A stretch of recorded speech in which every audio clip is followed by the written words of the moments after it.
Well, welcome to another episode of Naked with Dr. Money. I'm Dr. Stephanie Ardrey, known as Dr. Money.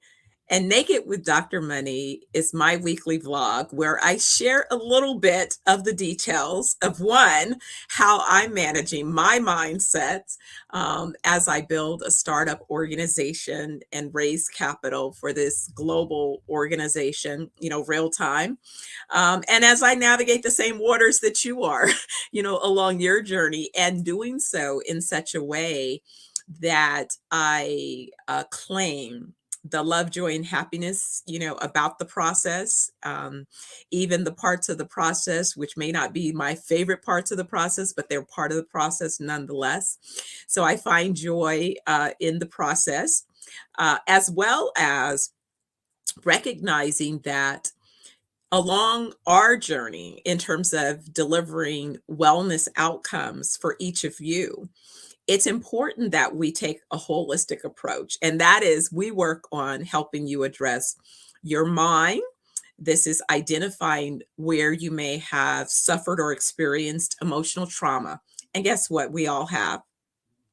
And so being able to have your awareness be exposed to thought leaders who are able to address, some of those traumatic experiences and create a space for your healing, be it incorporating things like meditation, silence. I did a silent weekend and it was so, so healing just to spend that time in silence is something that actually, if you've not done, I recommend that you find a weekend where you are silent. And it's so powerful. You think, how can I do this? Trust me, you can do it. And you build upon that, but more importantly, mind, then body. We work to detox your body. Your gut health is really important. So if we detox your body from toxins, as well as the toxins that are typically stimulated by mental, right, then we also are able to assist you with releasing your soul assignments. And that's also having a safe space where you can connect with others. But anyway, my weekly vlog is where I have an opportunity to have a guest and we have a conversation about mindset.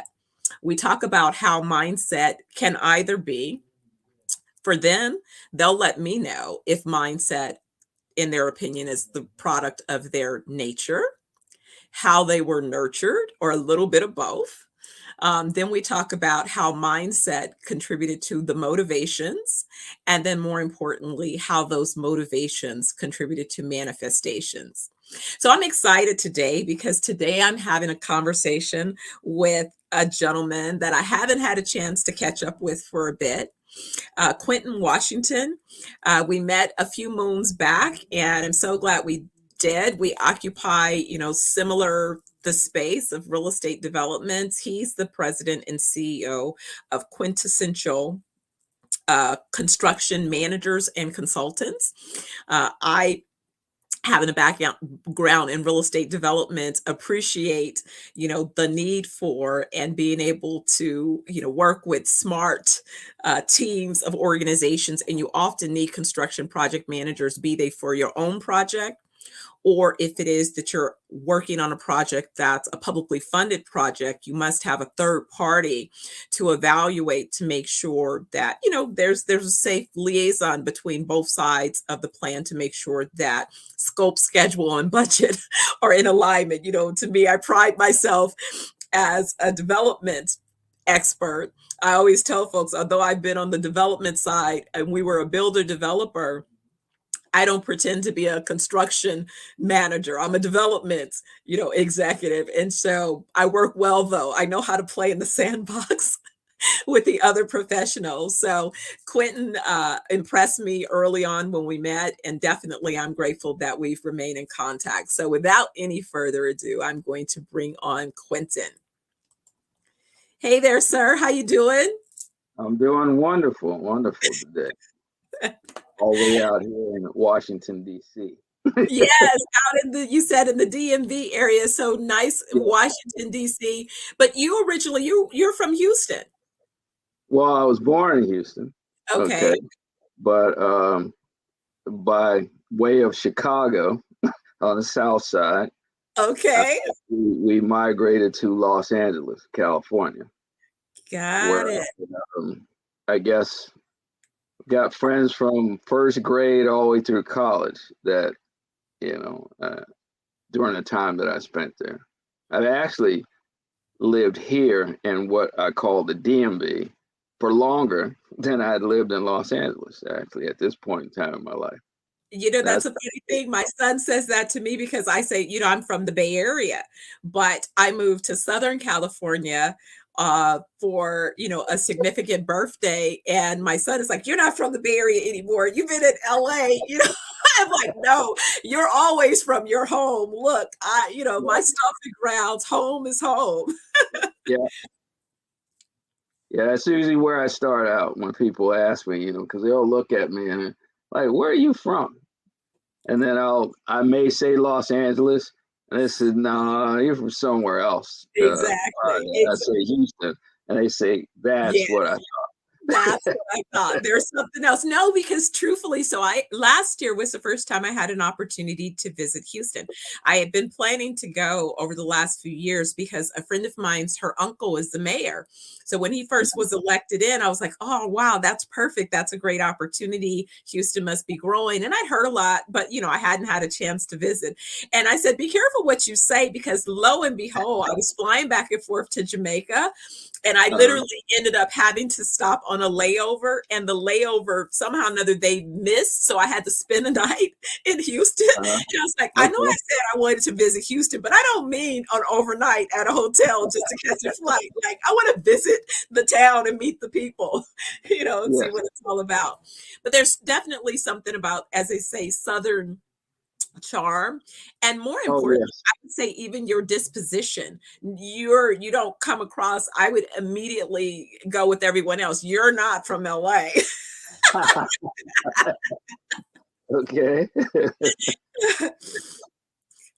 Although you spent some time there, and you know, yes, even when I was reviewing your bio, you know, you were definitely on the forefront, you know, part of the engineering program at Northridge, and so you definitely were an innovator as a young person. But let me, before we go too far there, let me ask you this. Let's set it up, our conversation. So uh, I want you to think about when you first realized that you had a particular mindset, and I want you to think about if you believe that mindset was the result of how you had been nurtured, or if it was your pure nature, or if it was a little bit of both. I guess I look back on when I felt I developed a particular mindset. I would say it was maybe during the early part of high school, 10th grade, actually, because I had experienced a lot of things up to that point. We didn't live in the best neighborhoods, you know. There was a lot of violence, crime, things of that sort, and I had to figure out, like my father always said, I had to figure out how to navigate between both worlds. Mm. When I was very young, I didn't understand that part. But as I got older, I figured out what he was talking about, because I lived in a neighborhood that had violence, but I was around people at school that weren't, because most of the classes I were in were honors classes. So those weren't individuals that, you know, would beat you up or anything like that, you know, or you had to be concerned about. So that gave me an opportunity to, you know, develop a mindset for myself from the standpoint that I figured I had a brain. God had given me the same brain that, you know, he had given others. I just knew how to utilize mine in a different manner than most. And as far as I was concerned, anything that I put my mind to, I could accomplish, no matter what people thought. Because I set my own limitations, others don't. And I've always looked at it that way. So then that sounds that that was kind of like a little bit of some nature emerging Oh, that yeah. you had. What, how was your family dynamics? Are you an only child, or do you have other siblings? No, I have, I had two brothers and a sister. My middle brother, he passed away quite a few years ago. But I'm the oldest of all the siblings, so I had the opportunity to, I guess, be in charge most of the time, even though they didn't like it a lot. And but that that pretty much worked in my favor, I think, for later in life, because I really didn't have any role models to follow, I guess. I was always the person out in front trying out something, and I come back and share it with them. It's like, hey, you can do this or you can do that, you know.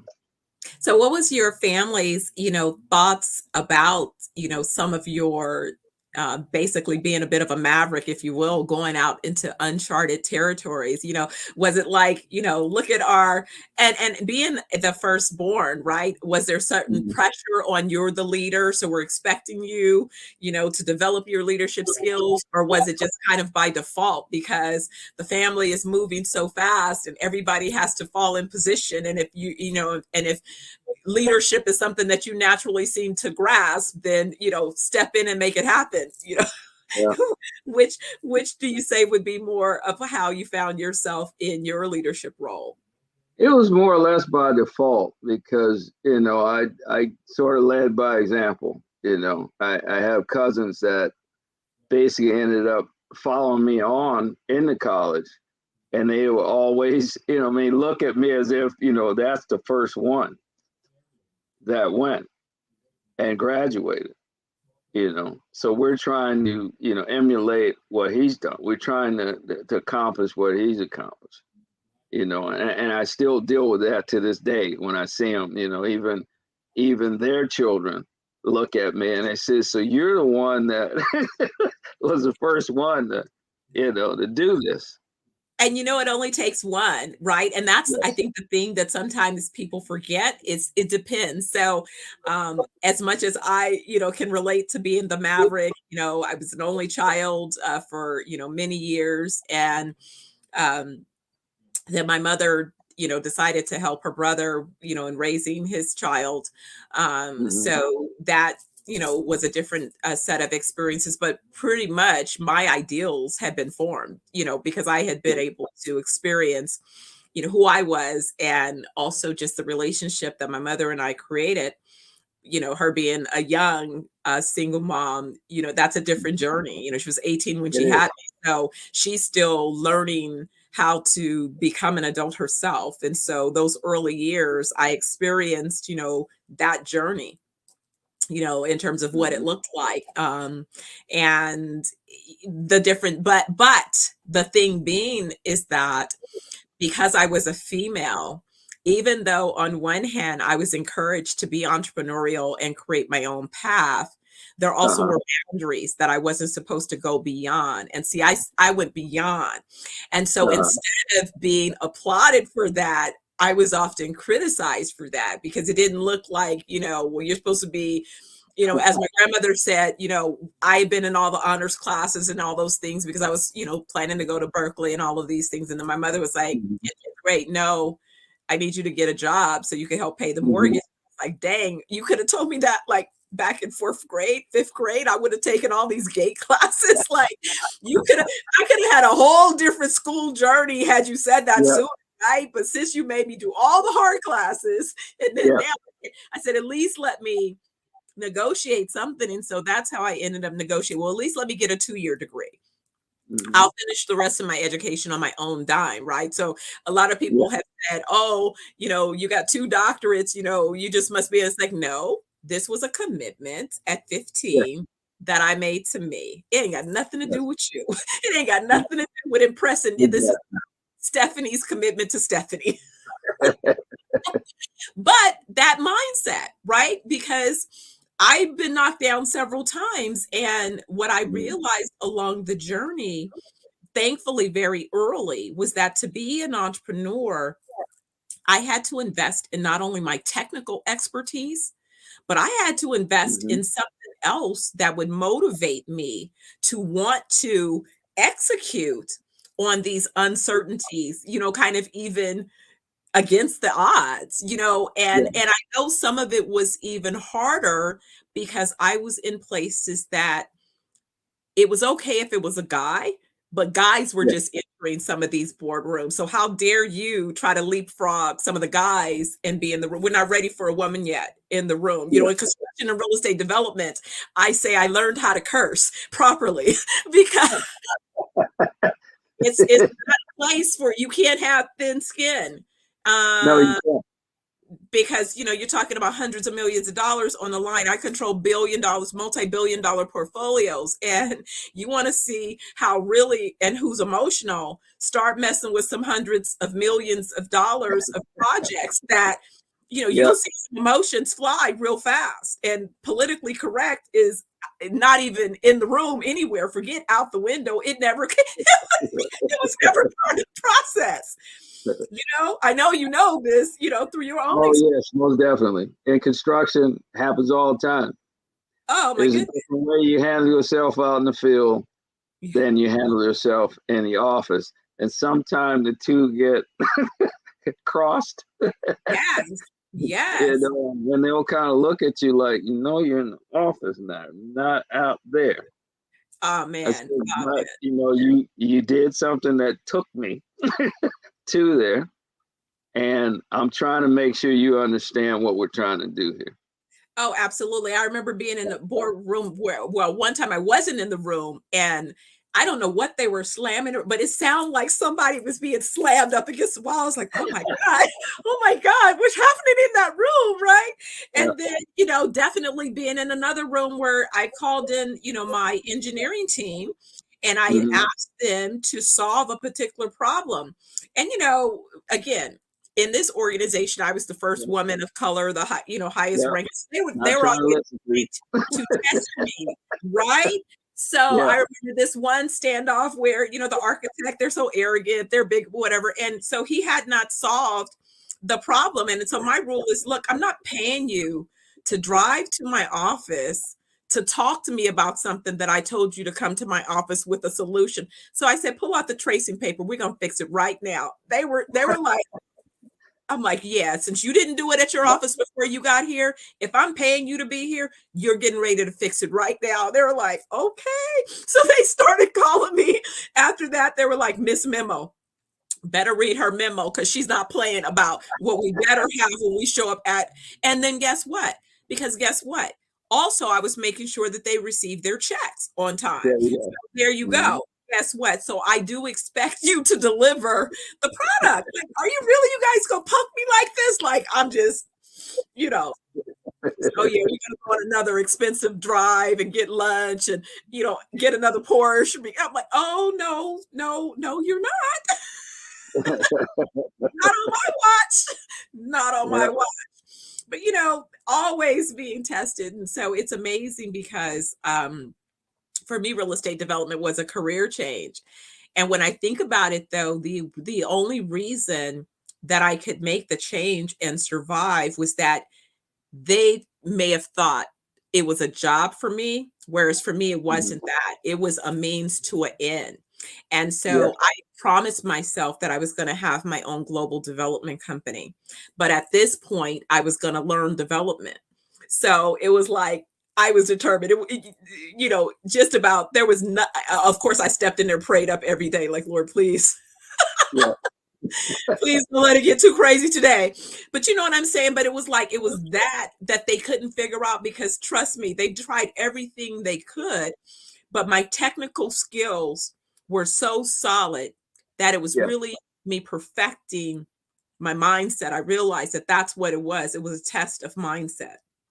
Would I Hmm. buckle under pressure or would I find something deep inside of me that nobody could bank on and Yeah. allow myself to get through? And that's how I succeeded. They were like, at the time when I left the company that I started my career, I'd spent 5 years there. And they're like, most dudes that they recruit from USC don't even last 6 months. So they're Yeah. like 5 years. They count those in dog years. That's 35 Yeah. years. Like they're like, oh my gosh, you're golden to have Yeah. survived that long in that, or like they had that reputation. And I was like, yeah, it was my mindset. I was determined that I was going to Hmm. learn everything that I could so that I could be right where I am right now. Yes.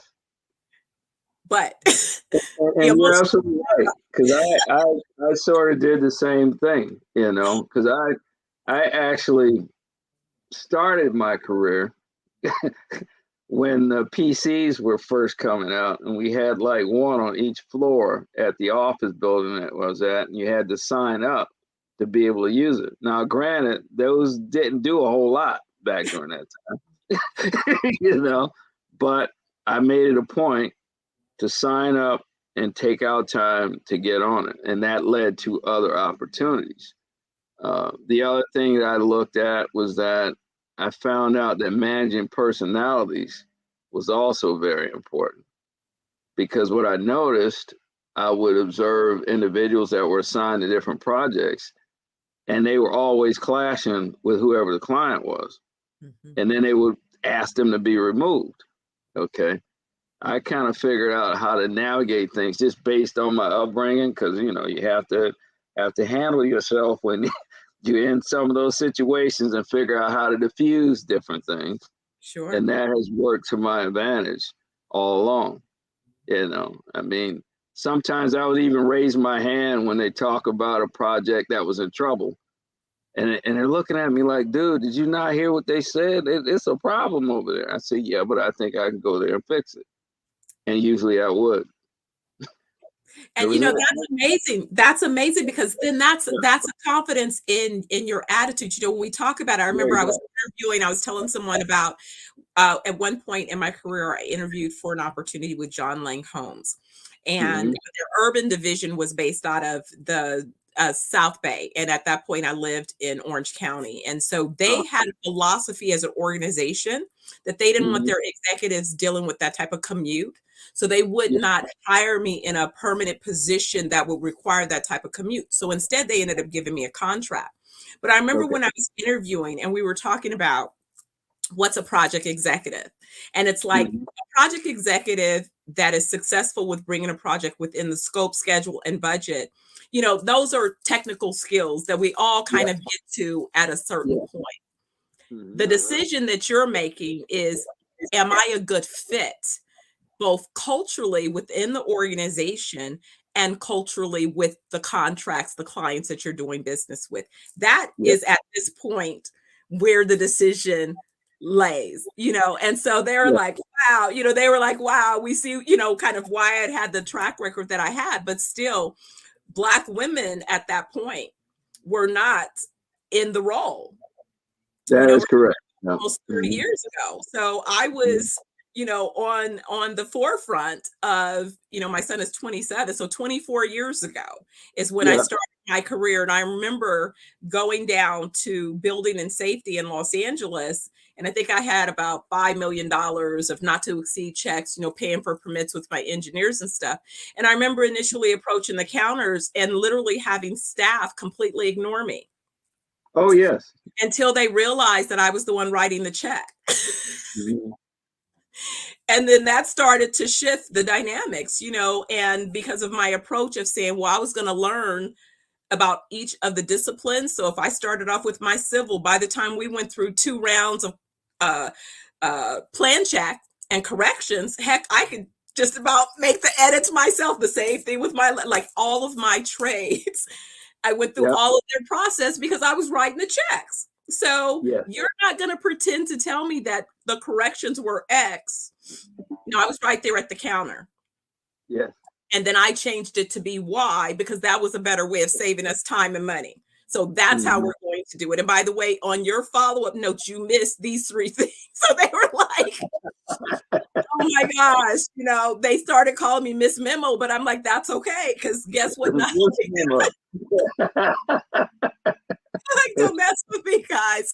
I'm not the one, but also taking technology because, they weren't, I was a closet techie. So all of the technology I was, I came in, I had studied construction project management before I went to USC for real estate development and then started my career.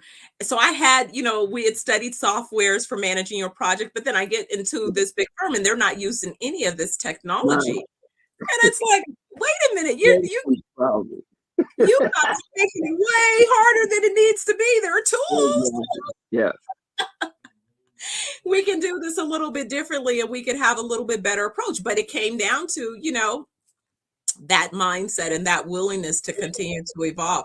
I mean, what do you think? I know, we had talked about before we went live, being not only a father, but a grandfather and being able Yeah. to contribute to the next generation of young folks. So if you're talking to your grands at this point, what do you tell them about mindset and how mindset contributes to their motivations and what it is they'll manifest along their journey? Or have you had those conversations yet? Well, actually, it's funny that you asked that because I actually have. I tell them the same thing that I told my children when they were growing up. Don't let anybody else set your limitation. You do that yourself. You can figure out what you can't do on your own. Nobody else needs to tell you that. And I told them the other thing I always look at, nothing that you attempt to do is impossible. Impossible things are things that people look at that haven't been done yet. You're going to prove them wrong and you're going to make it happen. I told them you got to go through the world with positive thought, because positive thought brings about a positive outcome. And I share that with them and my grandchildren. You got to be strong here. Okay. That's where it's got to start. That's so amazing because I really feel like that's the conversation that has to happen and earlier and earlier. Oh, yes. I'm amazed. I was so amazed when I ran into people, early in my career who they were saying needed to learn how to be accountable. And I'm like, what do you mean? You in a career and you didn't learn how to be accountable? Like, I had to learn how to be accountable at like 5 years old, 3 years, like, Yeah. what are you talking about? You 30 something and you don't know how to be accountable, or that's the problem. you're 60 and don't know how to be accountable. You're like, what? Huh? You still haven't learned? Amazing. But people have, avoided. And so you can only bring that back to mindset. So somebody thought that there was a way to avoid the growth and development that happens when you hold yourself accountable. Because if you're constantly blaming everyone else, then unfortunately you're never gaining the learning, right? You're bypassing the learning. And so what that means is you don't develop beyond that point. And so you could hide for so long, but eventually you step into a room with people who see right through you. It's like, yes, you do. You're like a red flag. We see you. Yeah. Right. So again, that's why I would say that even at this day and age that, imagine having to create a business model that offers people a place to heal from emotional trauma, but to develop their mindsets, because that still is essential. But that's the difference between good and great, right? If we look at Kobe, LeBron, we look at Tiger, we look at Serena, we look at Venus, they had all talent and skills. And you would say others, but what is the thing that distinguishes them from their peers and then allows them to become great? There's a point that it's beyond just your technical talent. Yes. That's where the mindset becomes so critical. Yes. So the sooner you develop it, which is so funny because you know how you think along your journey, certain things stand out. And one of those for me was Maslow's hierarchy. And I always found it interesting how I could kind of equate my life along that hierarchy where I felt I was, right? And I said, dang, it seems like every time I get past basic needs met and I'm moving up, then something slaps me back down to having to, go to that point. But then I think really it was in 2020 where I felt I was far enough along the journey that I could look back and see where I was. And I realized that, oh my goodness, all of these things have been lessons for me to end up exactly where it is that I was. So then I said, I was so glad that I had invested the amount of time in mindset, but it hit me that really the so-called Maslow's hierarchy should be flipped.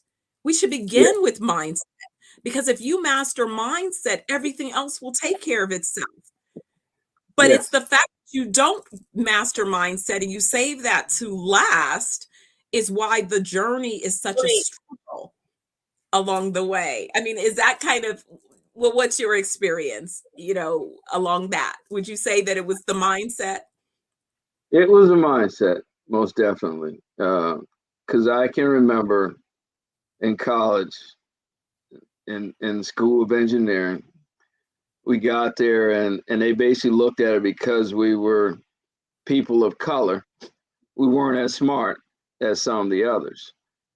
And there were times where you would get challenged in your class, from the standpoint of a professor trying to prove out that point.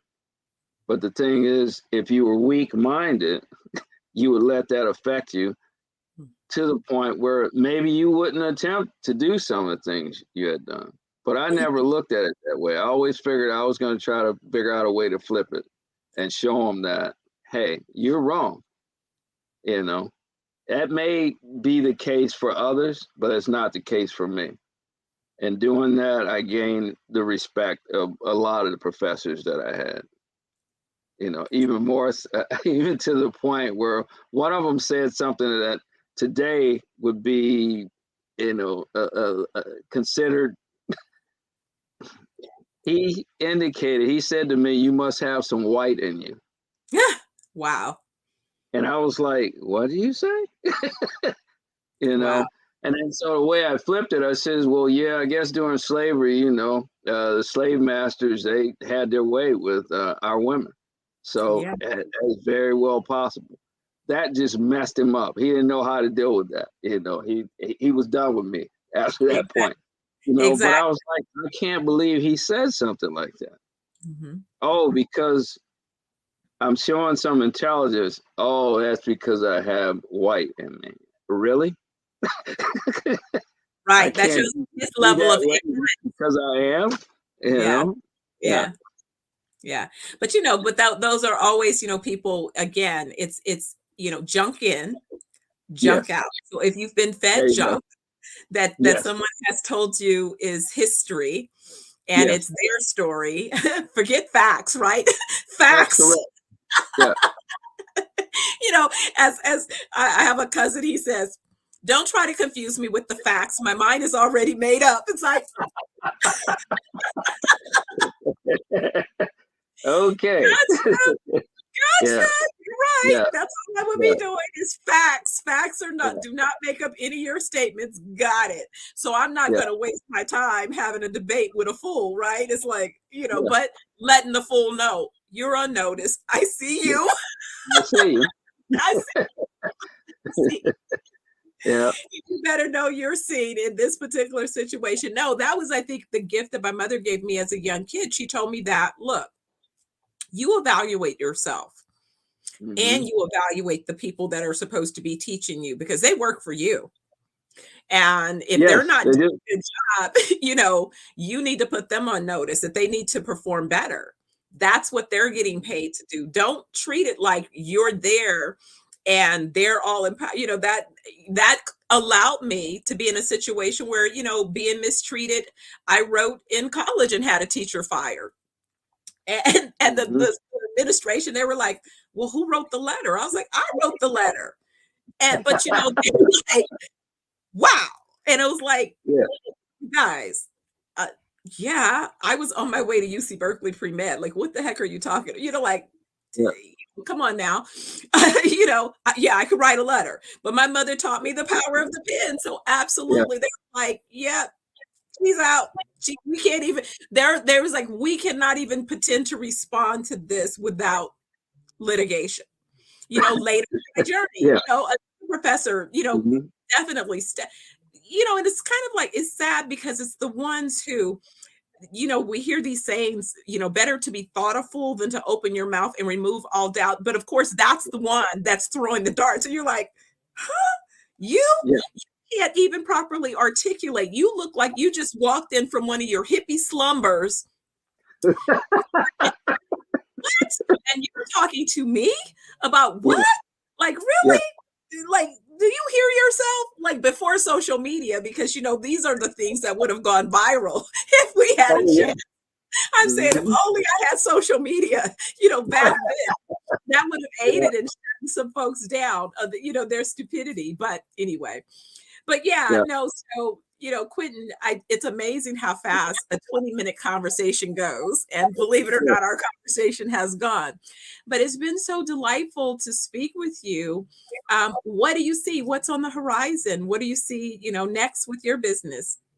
Well, the thing that I'm involved with right now, I've become an EV charging station reseller. That's another aspect of our company, because connected with an organization that's dealing with zero emissions and cleaning the environment and all those things that are very important.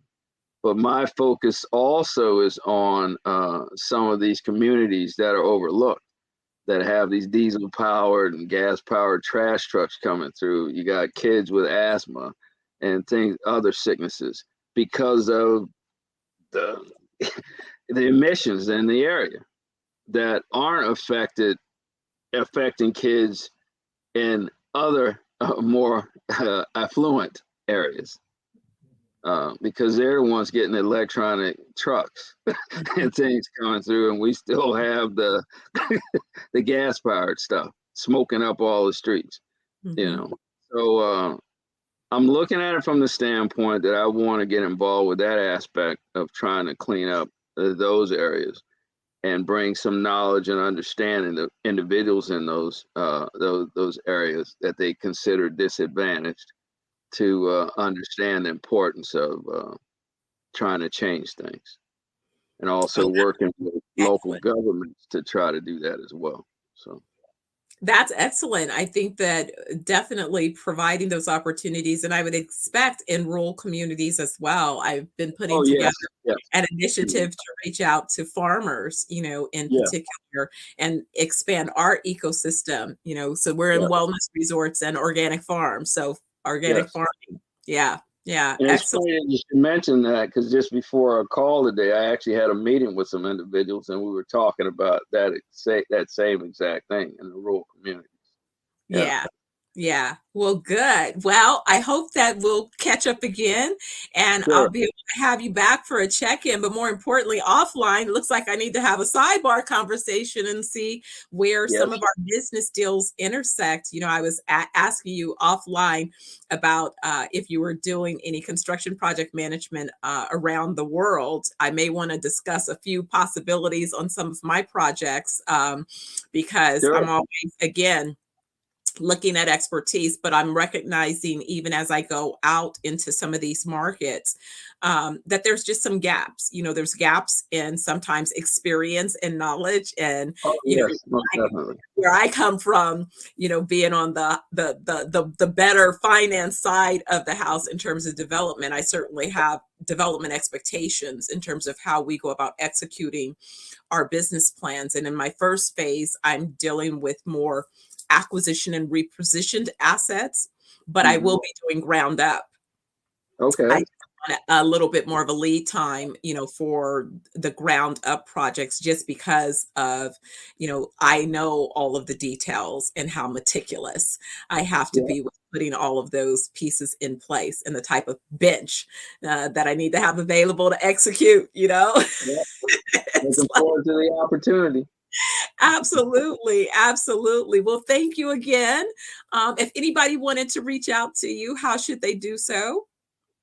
Um, Guess they could reach out to me via email. That would be best. I can't remember if I'd given that to you or not, but No, I don't have it, but I can post it to the site. Following our okay. conversation, I'll look through and I'll post it to the site. Absolutely. And All then right. I know that you have a LinkedIn profile as well. So a lot of times That for is correct. Yeah, those. that may be even the better way to do it. And then, follow me, connect with me, and that way you get my different updates that I put out from time to time. Yeah. Absolutely, absolutely. Well, thank you again for your time today. I'm wishing you and your family, all the best, and Okay. continue Thank to you. have a great day. And I'll circle back so we can catch up on some opportunities. That sounds wonderful. All right. Okay. Talk to you soon. All right. Bye-bye. Bye. Well, everyone, this was another episode of Naked with Dr. Money. As I shared, I'm Dr. Stephanie Ardrey, aka Dr. Money. Guess what? If it's noon Pacific time, time for another episode of Naked with Dr. Money. I hope you'll take care of yourself until our next time together. And remember, mindset, it's everything. It informs not only how you experience your daily journey, but it also informs what your wellness journey is going to be about as well. So check us out at 420wellnessjamaica.com. See if we can get a wellness week planned for you at one of our locations, as well as make sure you feed yourself something good, mind, body, and soul. And I'll see you next week. Remember, Wednesday, noon Pacific, Naked with Dr. Money. Be well.